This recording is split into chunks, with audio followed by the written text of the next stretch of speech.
hour. Uh-oh. What am I? There we go. All right, here we go. We're broadcasting. All right. The webinar is now broadcasting to participants. So I don't know if Pete, if you have the same screen as me, but you can just see kind of the participants jumping in here. So basically I'm time filling right now. No, I cannot see the participants. I can just get to see your gorgeous face. So everyone joining in, first off, thank you guys for being here. I like to take the first 45 seconds to a minute to just kind of let people sign in and just trickle in throughout. But my face, I'm Steve McGuigan. I'm one of the owners of Minnesota MASH. And then you have Brian Peters here with me as well. So what I'm going to do is I'm going to introduce Pete. I'm going to talk him up a little bit to start, really brag him up.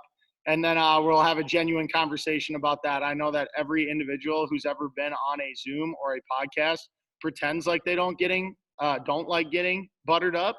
But I know every time that it happens to me, I absolutely love it.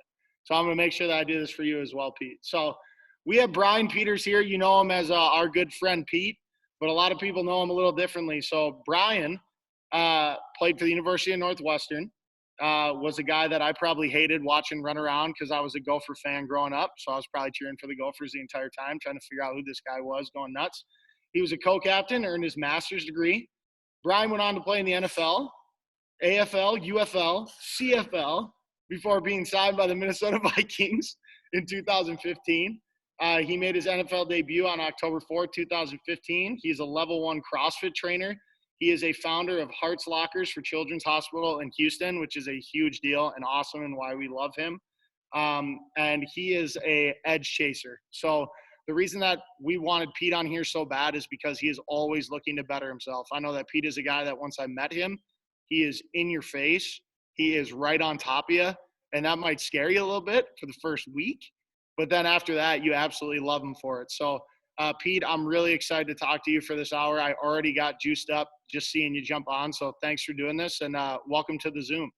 Easy, man. I'm excited to be here. Obviously, I've spent a bunch of time around the MASH boys and inside the MASH facility. I trained there last summer.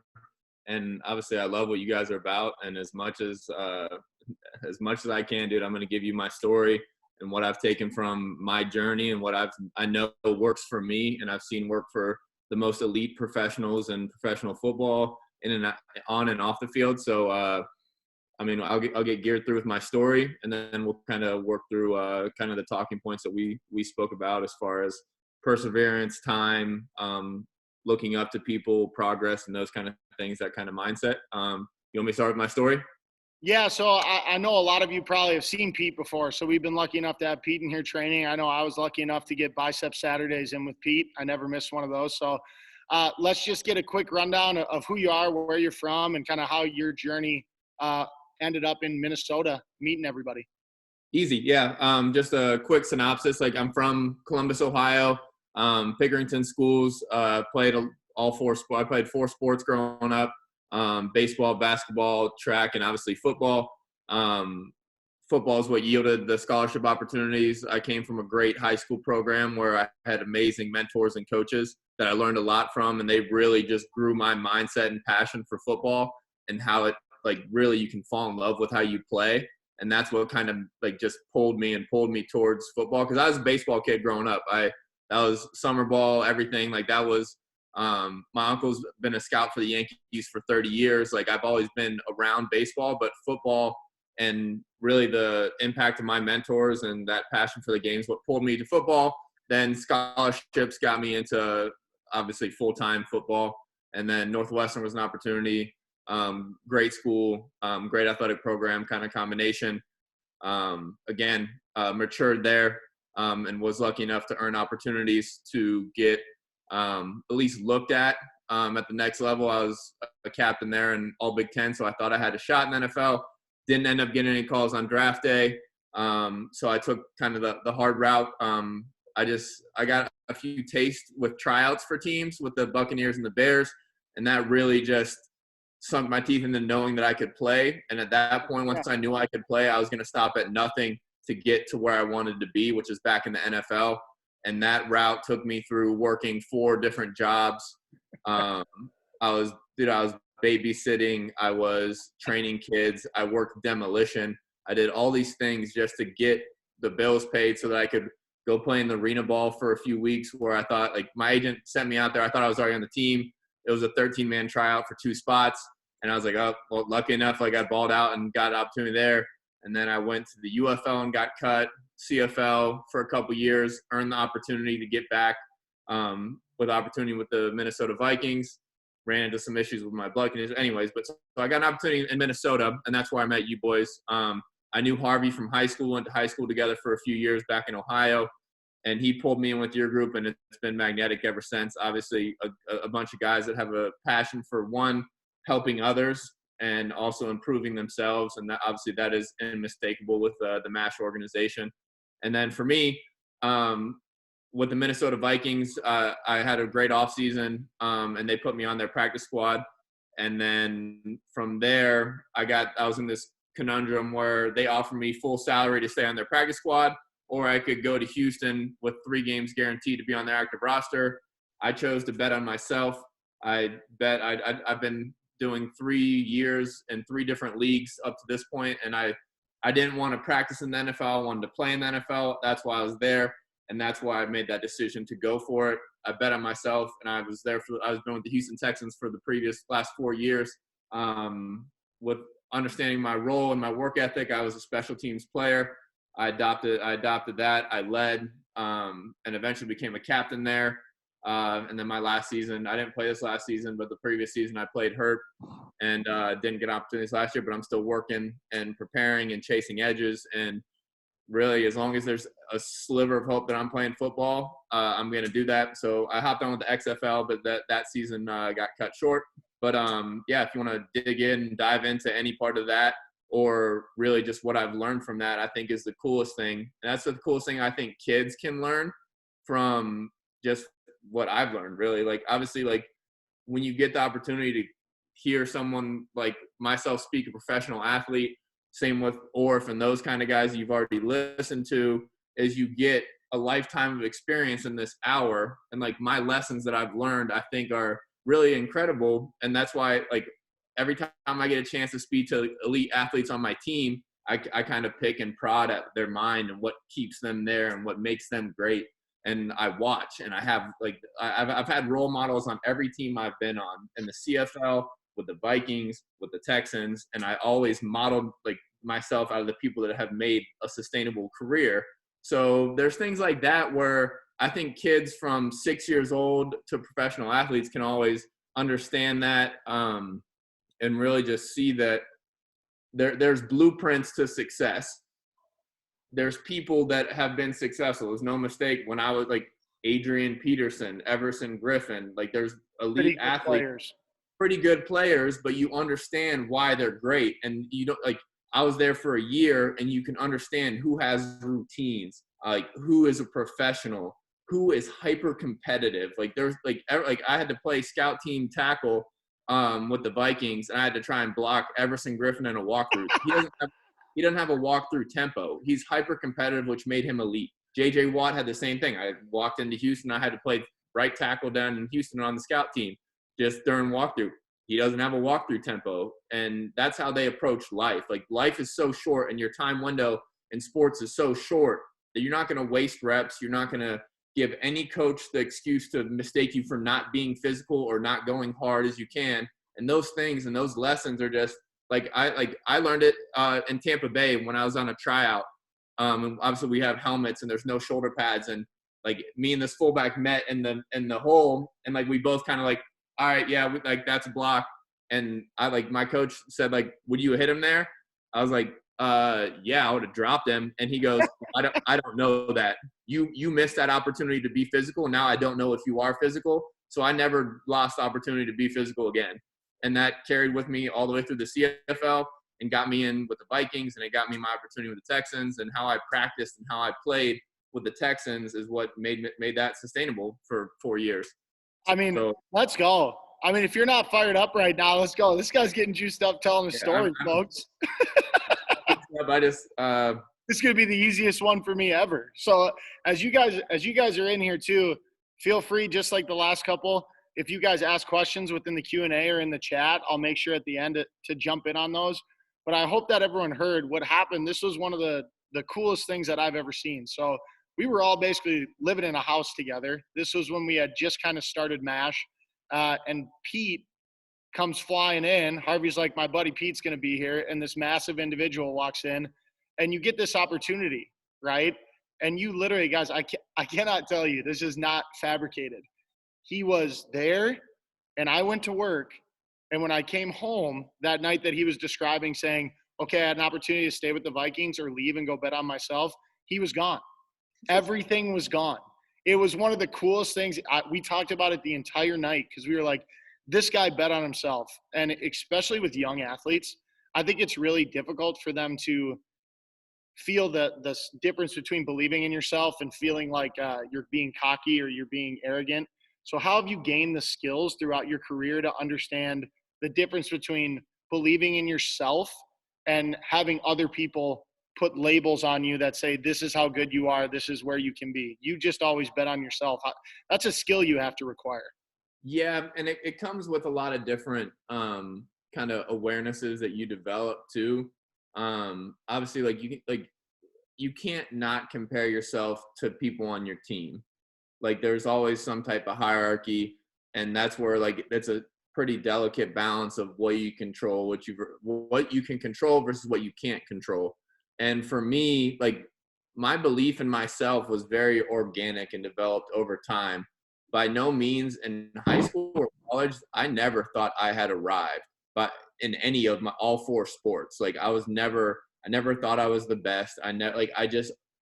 For me, like my belief kind of came from really just figuring out how to enjoy the process, I guess. Because the more time I spent on myself, the better I got and the more opportunities that went my way. So like, I don't know, at times I was so focused on the process, like obviously I was crushed when I got cut a few times and those kind of things. But like when you get down to believing in yourself, the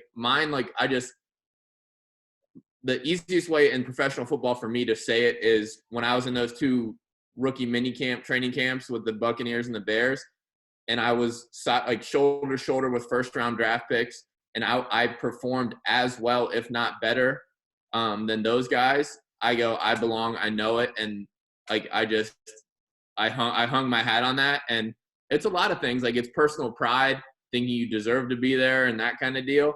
And then I didn't want to get a real job. Like there's a bunch of factors in it that push me, but a lot of it, what pulled me is the process where if something failed, like if I got cut, I figured out five things to work on: my hands, my back pedal, whatever, footwork, striking, whatever ends up being. And the next time I got an opportunity, I was better. And then so it just kept pulling me into the process. And I always found a way to make time to train and practice and master the fundamentals. Cause I think that's something that obviously like you guys teach, like baseball is fundamentals. Like, and in my mind, and a lot of football it's a very simple game. You tackle the guy with the ball's in the air, you knock it down, and that's defense. But like at the end of the day, like there's very simple things with striking and fundamentals that people don't practice and don't develop mastery. Like I don't know in baseball, I don't know if kids come in there a lot of time and say, hey, teach me something new. Like when I keep people asking me to teach you something new, like you haven't instilled mastery in yourself. Like you need to master the fundamentals until you can be great. And that's what I learned. I learned how to master the fundamentals at each level. In high school, in college, I mastered the fundamentals. Then every time I got cut, I worked on my fundamentals again. And that foundation got just so strong that it gave me an opportunity to get to the NFL. I hope everyone has their pens and pencils out. I'm going to give you a second to grab them if you don't, because here's a guy who literally, and I'm starting to realize as we're on our third one now, who I identify with and who I cheer for, right? It's people who believe in themselves and at the same time are willing to accept adversity. I think that's something that we're missing in society a lot, and something that I'm really proud of within MASH is that we preach that all the time, right? You're going to fail. You're going to face adversity. You're going to have these things happen in your life.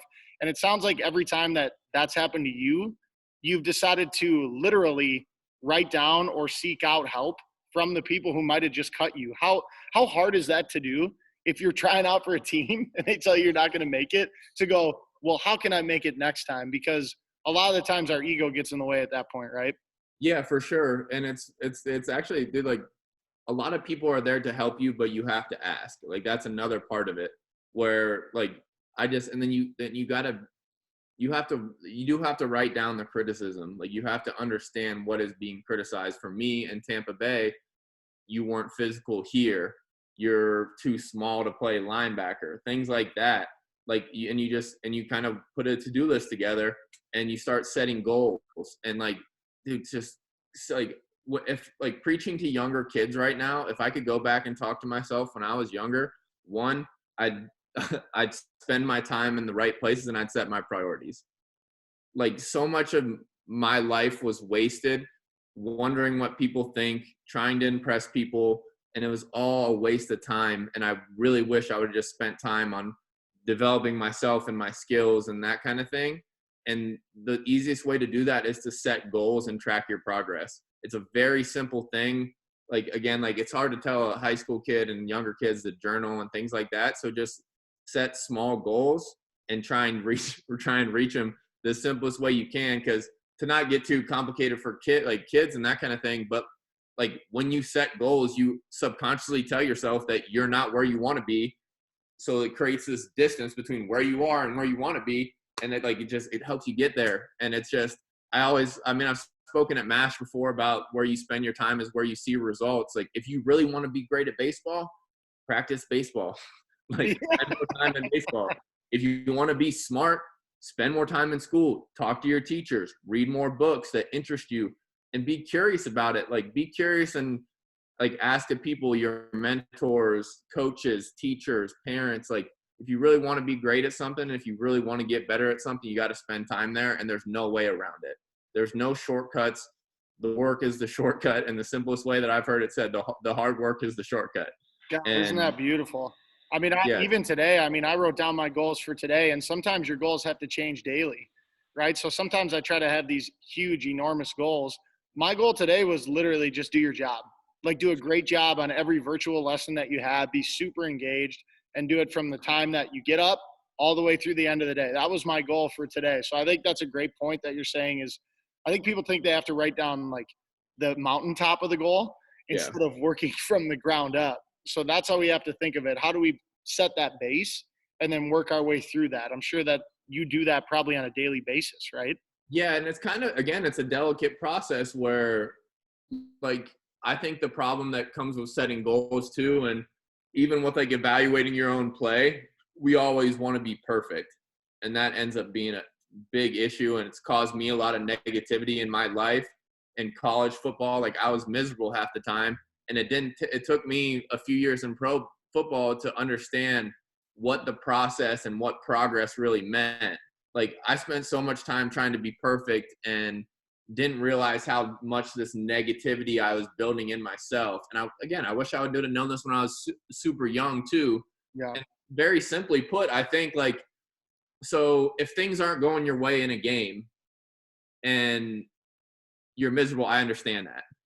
If you have a decent game or a good game and you still find two small things to make yourself miserable, and you're miserable on both ends of the spectrum when things are going bad and things are going good, that's no way to live your life. Like, you have to understand to embrace progress and embrace those bad little things. And you're never going to be perfect. Nobody's perfect. No game's perfect. I've never seen an NFL player play a perfect game. J.J. Watt, Adrian Peterson, Deshaun Watson, Hopkins, all these amazing human, like, superhuman studs you hear about. None of them have played a perfect game, not even close. I don't want to tear apart my old teammates, but again, not even close. Like, they miss assignments, their footwork's terrible, things like that. But like, these guys don't get hung up on those deep negative details. That's gas on the fire to get better for the next week. It's not, oh, I had a bad game because I ran 2 bad routes. Like, so I just think if you focus, again, like we've said it before, progress over perfection. Like, as long as you're getting better in some small increment, like, and that's where my whole philosophy of chasing edges is, I think, very simple. Like, yeah. And like, some people, again, like, not like I'm trying to simplify it. Well, it's an easy segue for me, right? Because you're sitting there and you're going into the career part and you're talking about all these games. And the thing that I love about everyone in here is that he has really good balance. I think that's something that he's worked really hard on. So yes, he wants to play in the NFL still. He wants to chase that goal, and he's going to do it to the fullest of his capabilities. But at the same time, within that, he spent all of this time within that self journey of learning so many other things. So I see you got a beautiful Unreal shirt on there, repping the MindStrong Project. Pete is one of the owners of the MindStrong Project. You're filling that thing out good, Pete. That's what we love about you. I'm missing bicep Saturdays. So you constantly search these things out, and they help you obviously within your football, but it goes way beyond that, right? You're trying to do so many things within your life. How did that come about? And how did you go from being simply a football player to jumping in fire and ice? That story is interesting. It's kind of, again, well, that's why we're here.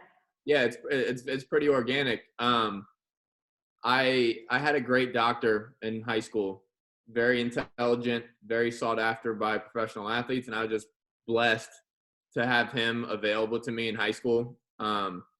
And just because his wife's family lives in Pataskala and Pickerington, Ohio, where I'm from, and he pulled me into the training world and taught me what a diet and how to properly train posterior chain strength and things like that. But I don't honestly, it's kind of with the same process I said, where when a door got shut in my face, or I got cut, or I got put on practice squad, or things like that, I kept looking for things to improve on. And I eventually, so I kind of got the chasing edges things from, again, I was reading books on diet. I was reading books on football players I wanted to perform like.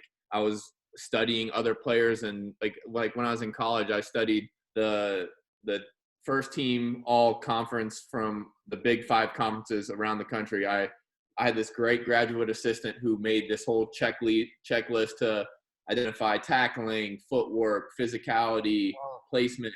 So I spent hours breaking down the best players in the country and self-evaluating myself and understanding where I could improve on, what I thought I was good at, things like that, like strengths to build on. And that opened my eyes. I'm super thankful for that graduate assistant, Alan Walking, who's now a scout for the Eagles. But he was a great mentor that pushed me towards that self-evaluation, so that once I knew what I was good and bad at, I could create plans to chase those edges to improve.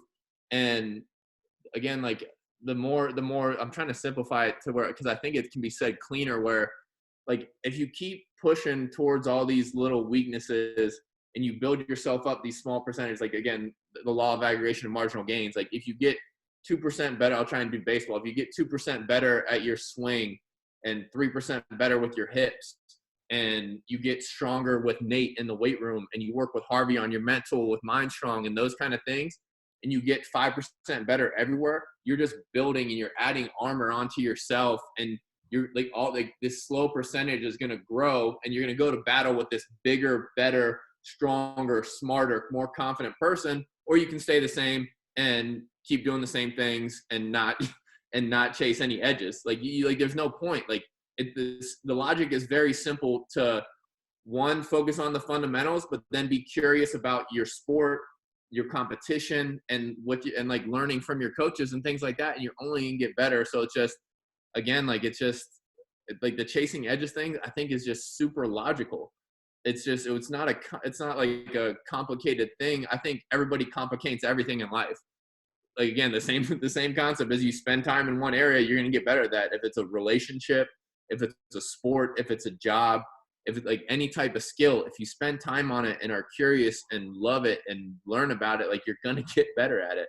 And Nate Orff was in our first Zoom call, and he was talking about something this was before the Zoom. This was just me and him yucking it up. And he was talking about how he felt like he really arrived and met his full potential the moment that he realized, going to the park and playing a game, he was counting the games, right? Oh, we're on game 100 of game 163, so on and so forth. He said when he just realized, this is part of my life, this is who I am, he skyrocketed. And I feel like that's something that you've done really well when it comes to training. I think our kids work really hard. I think that our kids work harder than I ever worked when I was younger. But at the same time, the standards have changed, right? So the standards now, it's tough for me to have a kid come in and say, oh, I'm grinding today. I was in here for like 2 hours, right? So can you kind of just go through a typical training session that you go through now, just so they can kind of have a little bit of a perspective of what a professional athlete and a human performance coach expects from himself on a daily basis? Because I talked to you yesterday and you were extremely mad at yourself for wasting 45 minutes of your morning. And that I did the same thing, right? I did the same thing. I was super mad at myself too. So can you just kind of talk about the mindset, getting out of bed, and how you establish your day and how you go to work, all the little nuances throughout your day, all the little cool things that you do that I've started to just steal from you and Harvey, and obviously inserted myself into the MindStrong Project as well. Yeah. Again, it's just, it's been through trial and error. I know it works for me and I know where I feel my best. So like again, I don't have a normal job responsibilities. My body is my job. And so like, just take that with a grain of salt. But for me, like my perfect morning, like obviously I didn't have that the other day, but my perfect morning, I wake up, I take a quick cold shower, anywhere from 90 seconds to 3 minutes, brush my teeth, get downstairs. I do my breathing exercises, which take about 15 minutes. I eat. I start trigger pointing and stretching. I got a group of guys that is currently training at my house. I got 8-year vet, Nate Ebner, and then one of my buddies that was a captain at Ohio State and played in the NFL for a few years. Training. They come to my house at 7:30, so all this stuff happens before 7:30. The boys get warmed up. We take our pre-workout. We go out and we just absolutely get after it. Like we all take pride in working hard and pushing each other. And so the weight room aspect of it takes about an hour. We don't like to spend much more than an hour, but it's all very, very tough work from either a volume standpoint or a strength standpoint. We kind of hit those two hard. And after that, then I'm either doing some type of cardio workout, whether it's, again, like you saw some of my stuff yesterday where it's testing CO2 tolerance, where I'm working with my mouth tape closed, or I'm doing high intensity training, bike sessions, rowing. And then 2 days a week right now, I'm doing speed and running work. And I do another conditioning day on Saturdays. So like that's but then once the lifting and running ends, I eat, and then I start taking care of my body and my mind. Like I stay pretty active with what I'm reading, what I'm learning. And then I'm constantly stretching, rolling, Normatec. I red light every day for minimum 20 minutes. Again, these are just edges that I've found help my body recover. And I take my sleep seriously. I take my diet very seriously. Like there's no mistake that I spend a lot of time cooking with quality products and those kind of things. And all that stuff adds up. Putting in good food in your body, good sleep, hydration. Again, these are all small percentages that add up, and if you can recover better and get closer to 100% for every day, you're going to perform that much better in the weight room. You're going to perform that much better on the field or in the cage or wherever you're training. So like, if you want to, again, like taking care of your body's pretty simple. Yeah. Nobody's really dumb. Like a 6-year-old kid knows an apple is better than a Snickers bar. And they know 9 hours of sleep is better than 4 hours of sleep. It's simple. Like, again, like we overcomplicate things and try and do too much sometimes. I think again, if you keep it simple and focus on the fundamentals while you're younger and set goals for yourself and slowly reach those goals, I think that's where kids are gonna make their strides and have role models and ask questions to coaches and things like that.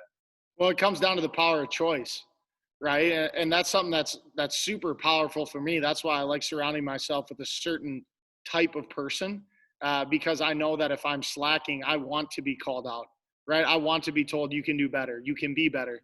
And I've seen you do that. You've actually done it to me multiple times when I didn't want to work out. So yeah, we always want to go work out. We know that working out is a better opportunity for us. But for you, yes, you have an advantage because it's your body and that's your whole job. And we all understand that. But at the same time, that doesn't mean that you're ready to go every time. I know I'm a coach. I coach baseball every day. That doesn't mean I'm not ready to go. what are some things that you're able to do on those days that you walk in and you go, God, the last place on earth I want to be is a weight room right now, or be in the sauna, or do my breath work? What are some things that you go back to help you just get into that rhythm? That's funny. Cause I was actually thinking about that today, and I started journaling again and today I just wrote all about why I procrastinate, why I don't do things and that kind of stuff. So I'm kind of I'm in those feels still. Yeah. Um, it's super interesting, man. Like the body's wired to be comfortable and enjoy comfort. So like once you get into your phone, or like the hardest thing for me to do is my breath work in the morning. Like that's the hardest habit because it takes this weird level of concentration, because you're doing these extended exhale holds. That's basically Wim Hof breathing, where you superventilate for a minute to 30 breaths, and then you hold as long as you can. And if you're not in it mentally, like you'll stop at 90 seconds, when really if I'm in it, like I can get 3 minutes plus, like things like that. But anyways, yeah, you're good at it. I've yeah, seen you good. It's wild. yeah, but I'm just I'm trying to figure out the best way to answer the question, because dude, there's not a lot of days I don't like being in the weight room.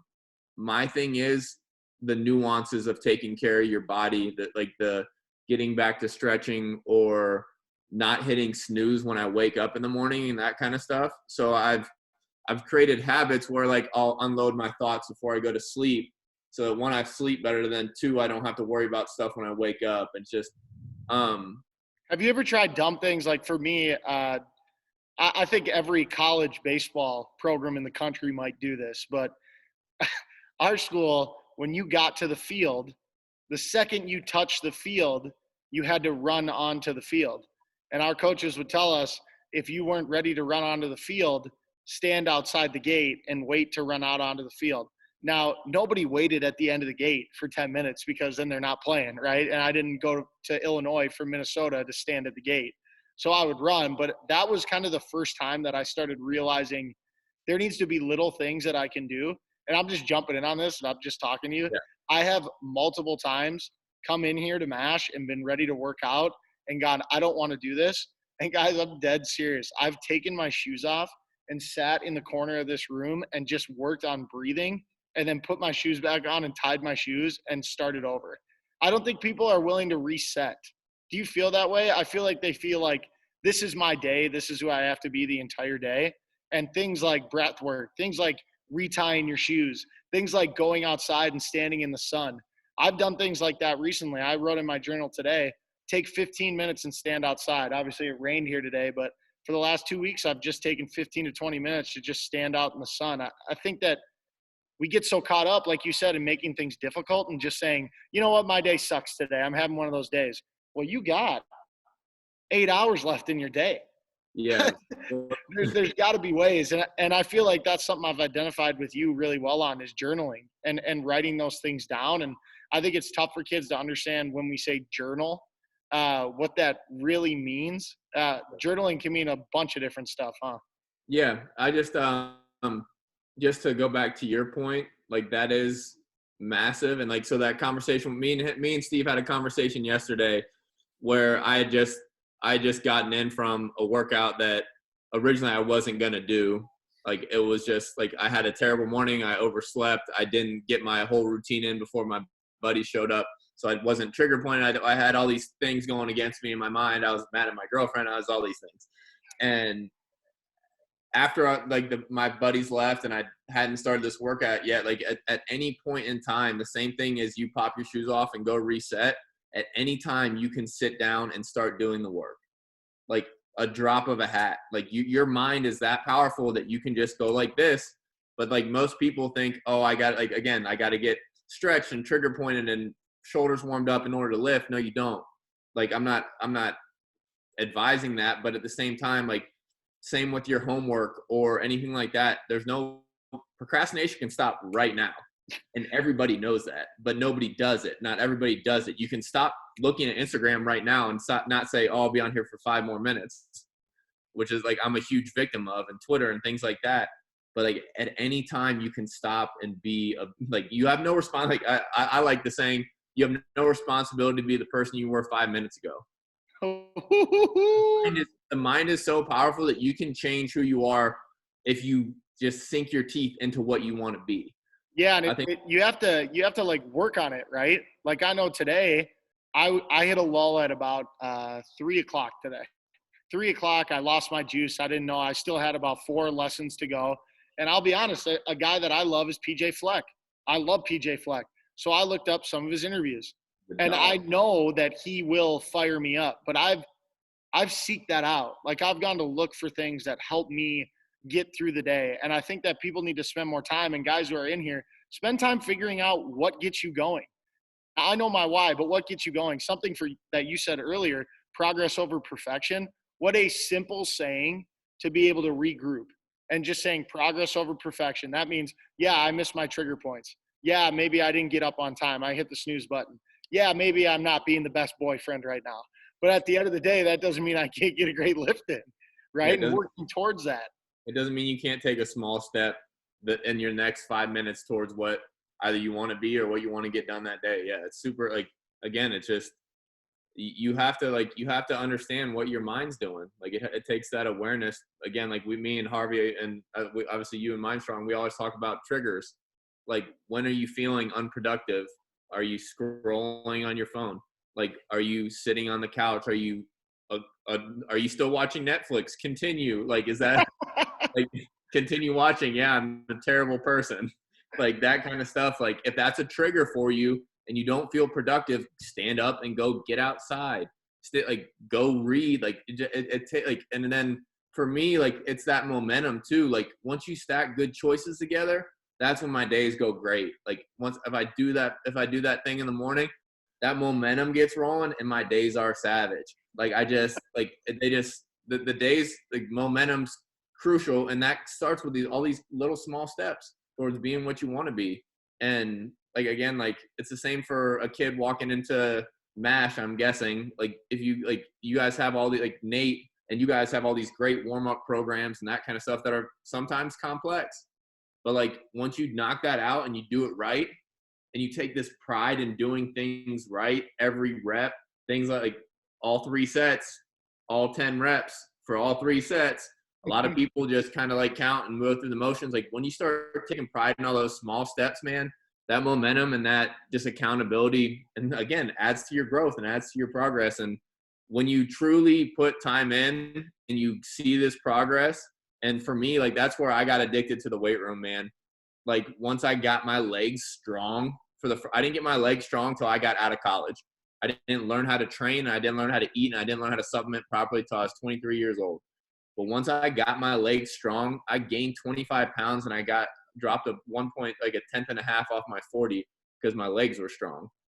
Like stuff like that, like it becomes so addicting to me and it's the same with reading and the same with like learning this breath work. And I held my breath for 2 minutes. Like I just picked up Wim Hof breathing by chance because I wanted to hold my breath as long as I could in the sensory deprivation chamber in Houston.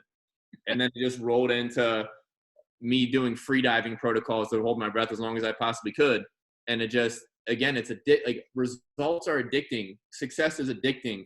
Progress and growth are addicting. And it's such a good addiction. It's not alcohol. It's not Pokemon cards or whatever kids are doing these days. But, that's Fortnite and TikTok. Yeah. But all those things, like Instagram's addicting. Twitter's addicting. I fight that addiction too. So like, quantifiable people liking you is addicting. It's a proven fact. And you get more depressed the longer time you spend on social media. I'm not going to go down that road though. But one of the cleanest ways I've heard it said as far as like these addicting good things, Damian Anderson came back and spoke to Northwestern while I was there in my sophomore junior year. And he said, love the things that love you back. Love the things that love you back. You can love the bottle of liquor, but that thing ain't gonna love you back. Like the same thing where you spend your time, where you see your results. Love the weight room. That thing's gonna love you back. You're gonna be stronger and faster. Love what you read and love what you study. Like that stuff, dude. Like that stuff that hits so hard with me. And I this is a lesson I've learned that I'm so pumped I have this platform to pass on to the 60 kids that are still listening. that I hope that they, instead of like, again, like worrying about what other people think, and like, I did some like things I'm not proud of. And if I had this anchor in my head where that thing's not going to love me, spending time there is not going to love me back. Like, it's a simple thing that's so powerful that, like, especially for young kids and high schoolers that are dealing with peer pressure and Instagrams and things like that, that stuff doesn't love you back. It might like you, but that doesn't mean anything. It's not like those hold no weight. Like, put time into your studies, put time into your body, put time into your family and friends, and that stuff's gonna love you back, man. I think that's a cool concept that I'm glad came up. I'm about to get a second workout in, Pete. Yeah. I'm fired up. Right. Another saying that you have that I wanted to make sure I touched on, and we'll cover two more subjects and then open it up for Q&A, everybody, is your tattoo that I love. Right. Can you talk about that one a little bit? Yeah, this is one of the best I've seen. So I got a tattoo under my wrist.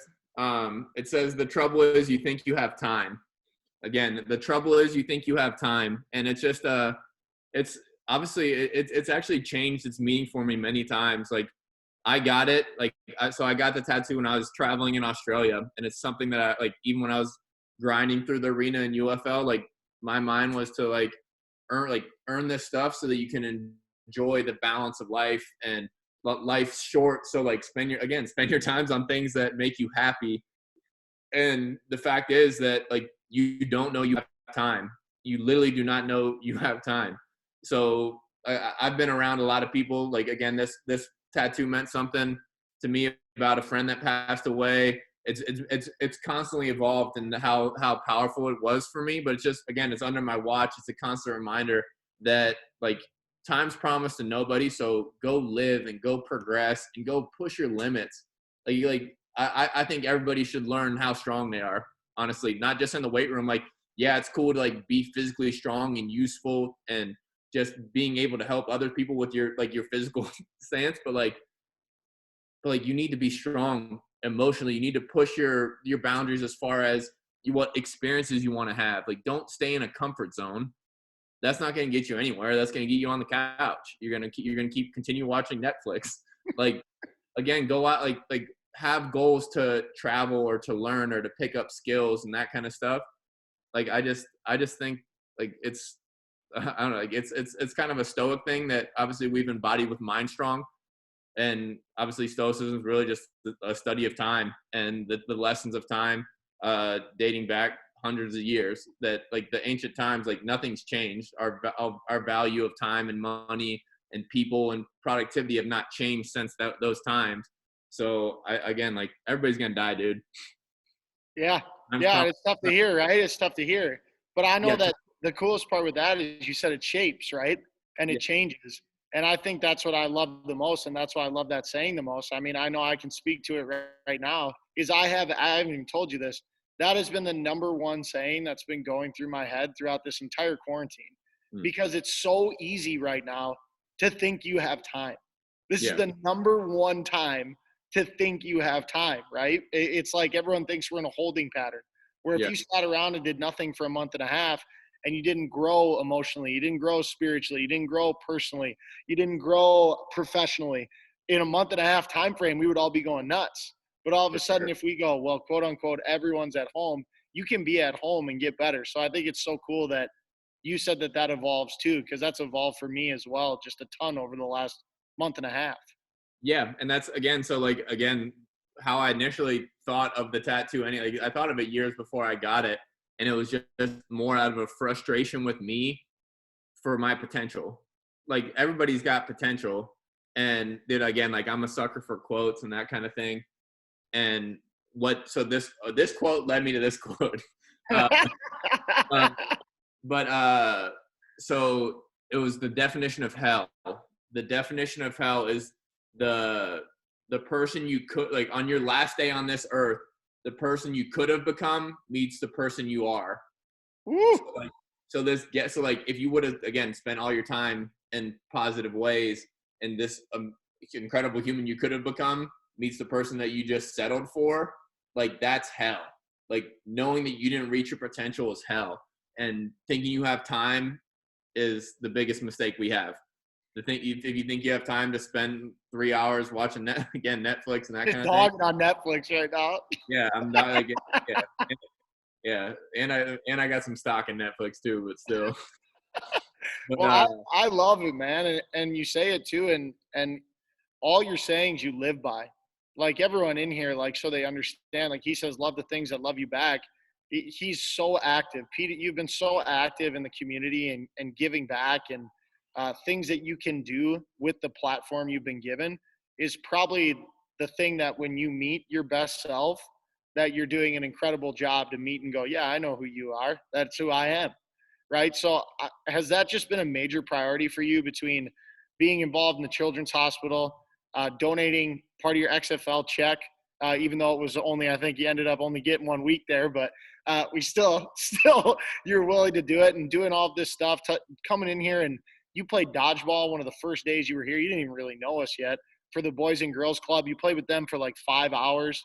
That's been such a priority for you, man. That shows how big your heart is. And I tell guys all the time, we were in here today and we're talking about professional athletes get looked at and put on a pedestal for being great at sports. And when you get older, you understand, well, that doesn't really matter to you when you're in your 30s and you're in your 40s and your 50s.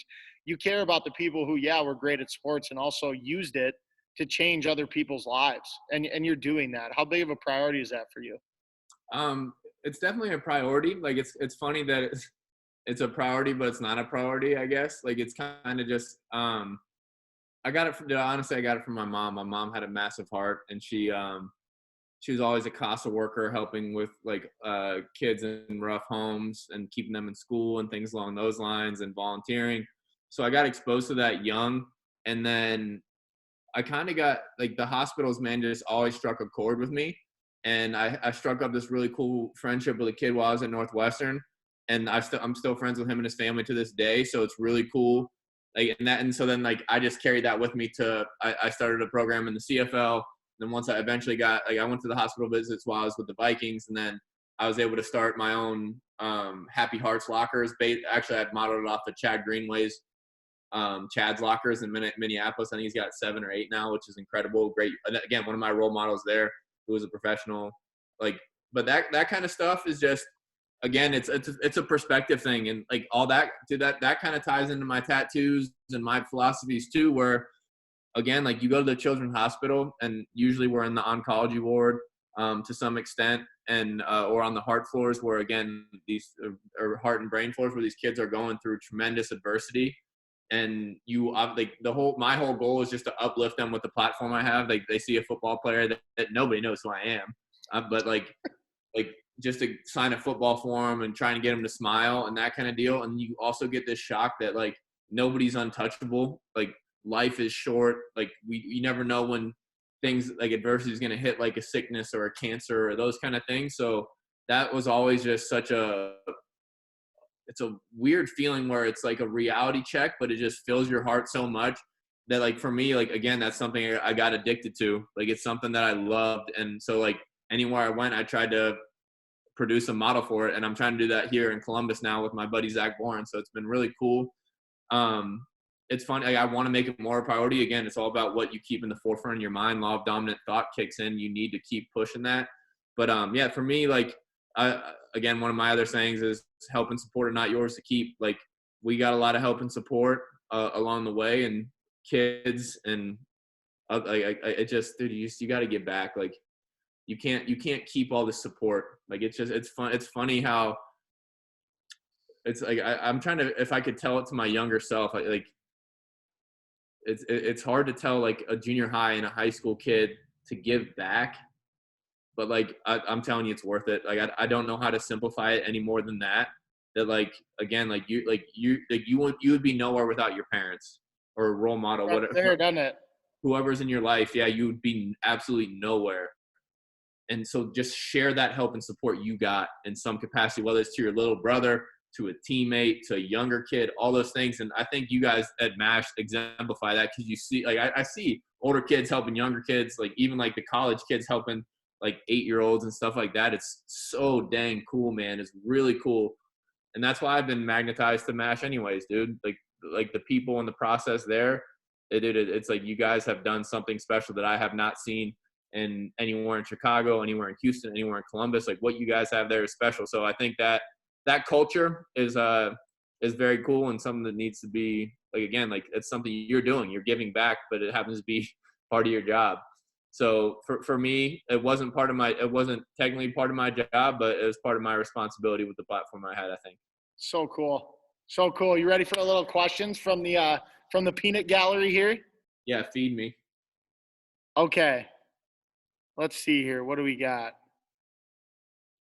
All right, I'm going to paraphrase this question. Okay, it says we have a workout station in our basement. So I'm gonna give you a different question. If you could have one thing to work out with, one item to put in your quote unquote home gym, what would it be? How old's the kid? Yeah, let's just say you. For me, all I need is a chair, dog. A chair? All I need is a chair. Let's go. What are you doing with that? Bulgarian split squats, best exercise in sports. Let's go. I'm doing isometric holds. I'm doing reps. I'm doing just the ability to have strength and stability on one leg with, like, again, this is rear foot elevated Bulgarian split This squat. is where you're going to nerd out a little bit. Yeah. But then like you can do kneeling hamstring holds. You can put your feet up and do push-ups. Like you can improvise. Like the second thing would be a pull-up bar. Pull-up bar is incredible for grip strength, and just then you can do there's a bunch of other things you can do abs, L's, knee tucks, like, so those two things, a chair and a pull-up bar, man, and you can be a dog. Let's go. Ooh. Where do you draw the line between trying to find things to work on and being happy with how you did it if you had a good game? So, like, where do you go, okay, I made a couple mistakes here, but overall I had a good game? Yeah, like it's an overall feel for me. Like there's no lines because everything's so different every time. And like sometimes you're going against a good player that gets you.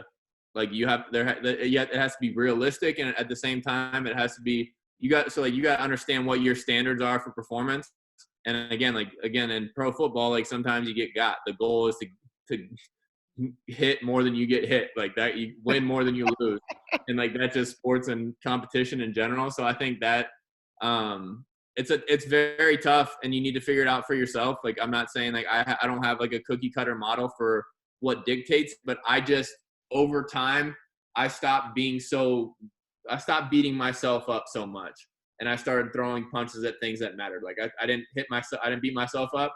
I got back to work, and that was where the emphasis on progress over perfection became more powerful for me and made me a lot happier doing what I did instead of spending the whole week beating myself up until the next time I got an opportunity to be good again. Let's go. How has your work with Harvey and the MindStrong Project benefited you as a professional athlete? Dude, it's helped massively. It's really cool. Like once you start sinking your teeth into it, like the base model of it is really like just it helps you understand what you want, why you want it, and how to support it. So like if you go through the MindStrong stuff, the first thing you identify is your purpose and your why. And then you start having standards and values for yourself, which I've talked about as working hard, taking care of my body, whatever, or chasing edges. And then again, second base in the diamond is systems. What systems and habits you have to support these standards, and what vision do you have moving forward? And if you constantly evaluate that stuff, like if you constantly evaluate that through all levels, like again, all sports, all levels, junior high, high school, it's going to change, but like you're going to grow and get better. And like that's the simplest thing you need to do just to understand where you're at. Because a lot of things that break down for kids are they have all these goals or want to be a pro or want to get a scholarship and those kind of things, but they don't have their standards set and they don't have systems to support their standard. Oh, I want to be the hardest worker. Well, you're not in the gym 6 days a week. You're not sleeping right. You're not eating right. You need these systems to support these standards and values and these goals you have, or else like you're just you're wasting your time. And then after that, like now that I'm into the breath work and the exposure and those kind of things, like, dude, it's just understanding how to control your breath and understanding how to manipulate your breath. One just has increased my aerobic capacity massively. Like just I'm in such better shape, and I know how to breathe in performance to where, like, for me, like, now I hear my competition breathing and I know I beat them. There's things like that where there's some really cool edges inside of breath work. And then the exposure is just a cool elemental thing to it, where like it teaches you how to be controlled in stressful states, which applies to sport and life and these things. So it's just dude, MindStrong's cool, but you gotta dip your toe in the water. You gotta go through the Diamond series. You gotta understand, like, one session of breath work will open your eyes to the capability. Like, all you need is to understand that it's not your lungs that need the oxygen, it's the tissue, and it'll blow your mind and open up your athletic potential. Like, if you're not doing breath work, you're wasting 20% of your potential, I think. Woo! I like that. I want to let you know it's just a comment, but Dustin McAndrew loves what you're doing right now. He loves it. That's my dog. He's like one of my first mentors. He was a senior when I was a freshman in high school, and he took me lifting at the YMCA, dude, and taught me how to squat heavy. Like, he's a dog. And so again, like, for me, I always found mentors. Like, I always had like, him and this guy, Ryan Manilak, were the two hardest workers and two of the best football players on my team as seniors. And I followed them around. And I did the same thing at Northwestern, and I did the same thing in the CFL with Ray Williams, and I did the same thing in Minnesota with Chad Greenway and Adrian. Like, and Harrison, like, all, like, it's just, if you look up to people, there's blueprints for how to be successful. And then after that, you've got to commit and make it happen. And then everything else will fall to the wayside. Well, Pete, you've been just incredible to listen to, man. I'll give you just your own kind of opportunity to give yourself a send off and just say thanks to everybody and give them one last piece of advice, not for just sports, but for life and all the edges that you chase and everything you're doing. Yeah, guys. Thank you for having me, man. Obviously, I love the platform and I love what you guys are doing. So as much as I can be involved, like, let me know. And for kids, like, if you reach out to me on Instagram, I'll try my best to respond. If you do have more questions or interested about training and breath work and those kind of things, then obviously you have great resources. If you're interested in the MindStrong stuff, you got Harvey there. If you want to get stronger and faster, you got Nate there and Jake and that whole crew. And then if you want to get better at baseball, come hard, the big dog right here, Steve McGuigan. But for me, like, I think chasing edges and chasing balance are going to get you a lot of places. And at the end of the day, I've pounded all these points home, and I don't know how to summarize it the best way, but just spend your time in the right places, man, and grow and progress, because life's short. And the trouble is, you think you have time to accomplish all this stuff, but if you keep wasting time, you're not going to accomplish anything. So go get it. Have you a day. And again, thanks for having me on, boys. Pete, we love you. I hope we get to see you soon, man. Stay safe, stay strong, and stop thinking you have time. Yeah, boys. Brother. Take care, man.